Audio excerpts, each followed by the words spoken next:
बिस्मिल्लाहिर्रहमानिर्रहीम। अस्सलाम वालेकुम। खुश रहें, आबाद रहें, जहाँ भी रहें हैप्पी रहें और हेल्दी रहें। तो मैं हूँ फ़ायज़ा और वेलकम करती हूँ आपको चटपटे पकवान में। चटपटे पकवान में आज आपसे शेयर करूँगी मैं बहुत ही मज़ेदार से इवनिंग स्नैक्स की रेसिपी। ये स्नैक्स घर में रखी हुई कुछ ही चीज़ों से बआसानी तैयार हो जाते हैं और आप बिलीव नहीं करेंगे ये इतने मज़े के हैं। माशाल्लाह से बाहर से बेहद क्रिस्पी और अंदर से सॉफ्ट और क्रीमी। रेसिपी को एंड तक देखिएगा, इंशाल्लाह रेसिपी आप लोगों को अच्छी लगेगी। रेसिपी अच्छी लगे लाइक कर दें और चटपटे पकवान को सब्सक्राइब भी कर लें। तो चलें जी, जल्दी से चलते हैं अपने किचन में और बनाते हैं मज़ेदार से ये इवनिंग स्नैक्स। एक फ्राइंग पैन में डालेंगे तकरीबन 3 टेबलस्पून के करीब ऑयल और ऑयल में शामिल कर दूंगी मैं तकरीबन हाफ टी स्पून के करीब साबित ज़ीरा, सफ़ेद ज़ीरे का इस्तेमाल कर रही हूँ। अब इसमें डालेंगे 1 टेबलस्पून मोटा कुटा हुआ फ्रेश लहसुन। आप लोगों ने फ्रेश ही इसमें इस्तेमाल करना है, तभी इन स्नैक्स में अच्छी सी गार्लिक की खुशबू आएगी। अब दोनों चीज़ों को आप लोग फ्राई कर लें।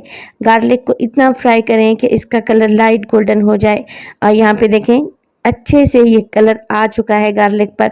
बस इस स्टेज पर डालूंगी इसमें 1 टीस्पून नमक। अभी मैं 1 टीस्पून डाल रही हूँ, आगे अगर मुझे ज़रूरत पड़ी तो मज़ीद नमक ऐड करेंगे। 1 टीस्पून इसमें शामिल करूँगी मैं चिली फ्लेक्स। अब इन चीज़ों को हल्का सा मिक्स कर लें और मिक्स करने के बाद हम इसमें डालेंगे पानी। पानी डालूंगी मैं तकरीबन 1.5 कप के करीब। आप किसी भी कप से मेजरमेंट कर लें, कोई इशू नहीं है। बस जी पानी डालेंगे, हल्का सा मिक्स करेंगे और पानी में आने देंगे अच्छा सा बॉयल। जब पानी में बेहतरीन सा बॉयल आ जाएगा, मैं इसमें डालूंगी 1 कप के बराबर मेरे पास है चावल का आटा। तो चावल का आटा वैसे तो मार्केट से आपको बहुत ही इजीली अवेलेबल होता है। अगर आप लोगों के घर में नहीं है या आप लोगों को नहीं मिल रहा तो फिर आप क्या करें, 1 कप चावल को मिक्सी जार में डालें और बहुत ही बारीक सा इसको पीस लें। इतना बारीक पीसें कि ये पाउडर शेप में आ जाए। तो चावल का आटा बिल्कुल पाउडर फॉर्म में होना चाहिए, तभी आपने इसको शामिल करना है। तो यहाँ पर देखें चावल के आटे को जैसे जैसे आप लोग मिक्स करते रहेंगे ये गाढ़ा होता जाएगा और इकट्ठा होना शुरू हो जाएगा। यहाँ पर आप कोशिश करें नॉन स्टिक पैन का इस्तेमाल करें। अगर आपने इसको किसी दूसरे पैन में बनाया तो ये आटा नीचे से चिपक भी सकता है। बस जी देखिए आटा इकट्ठा होना शुरू हो चुका है। अब फ्लेम को ऑफ कर देंगे और इस मिक्सर को एक बाउल में निकाल लूँगी। इस स्टेज पर ये मिक्स अभी बहुत गर्म है, तो मैं क्या करूँगी, हल्का सा स्पैचुला की मदद से इसको फैला देंगे ताकि ये जल्दी से रूम टेम्परेचर पे आ जाए और हम इससे बना सके मज़ेदार से क्रीमी स्नैक्स। जैसे ही आटा रूम टेम्परेचर पे आएगा और ये इतना गर्म है, नीम गर्म है, मैं हाथ से इसको टच कर रही हूँ तो ईजिली ये टच हो रहा है। बस जी इसी स्टेज पर डालूंगी मैं इसमें 2 बड़े साइज़ के मेरे पास थे आलू, जिन्हें बॉईल करने के बाद मैंने ठंडा किया और ठंडा करने के बाद मैंने इन्हें बारीक सा कद्दूकस कर लिया।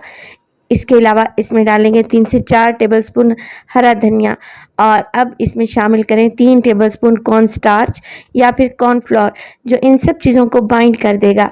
और जब हम ऑयल में अपने स्नैक्स को फ्राई करेंगे तो सारी चीज़ें ऑयल में बिखरेंगी नहीं। बस अब आप लोगों ने सब चीज़ों को बहुत अच्छे से मिक्स कर लेना है। नमक मैंने डाला था 1 टीस्पून।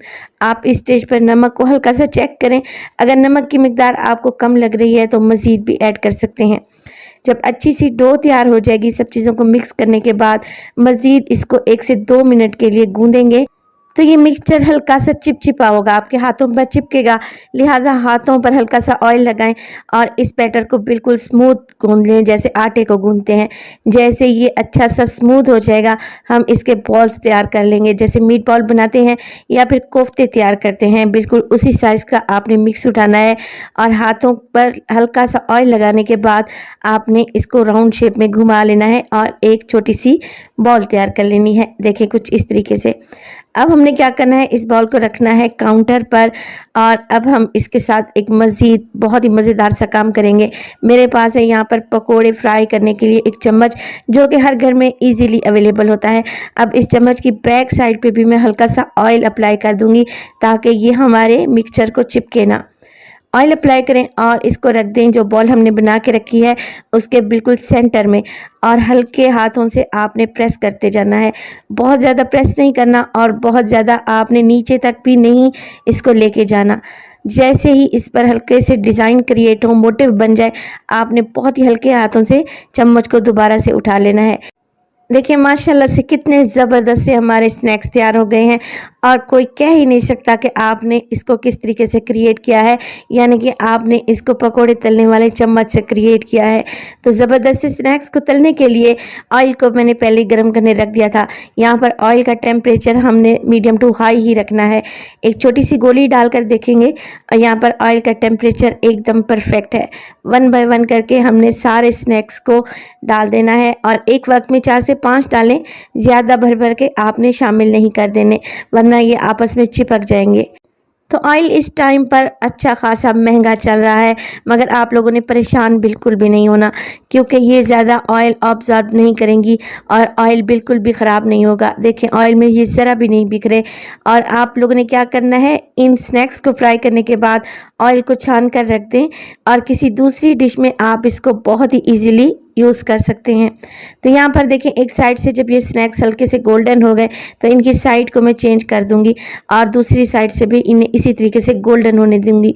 लिहाजा आपने फ्लेम मीडियम टू हाई रखनी है, लो फ्लेम रखेंगे तो फिर इनमें अच्छा खासा ऑयल भर जाएगा।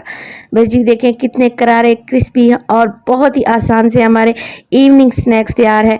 रेसिपी को ज़रूर ट्राई कीजिएगा, इंशाल्लाह रेसिपी आप लोगों को अच्छी लगेगी। तो रेसिपी ट्राई किया करें और अपना फीडबैक लाजमी दिया करें कि आपको मेरी रेसिपीज़ कैसी लग रही हैं, और एक अपना प्यारा सा कमेंट लाजमी दिया करें। इससे मुझे बहुत ही मोटिवेशन मिलती है और मज़ीद अच्छा काम करने को दिल करता है। तो अपना बहुत सारा ख्याल रखिएगा, फ़ाइज़ा को भी अपनी दुआओं में याद रखिएगा। मुझे दीजिए इजाज़त, टिल देन अल्लाह निगहबान।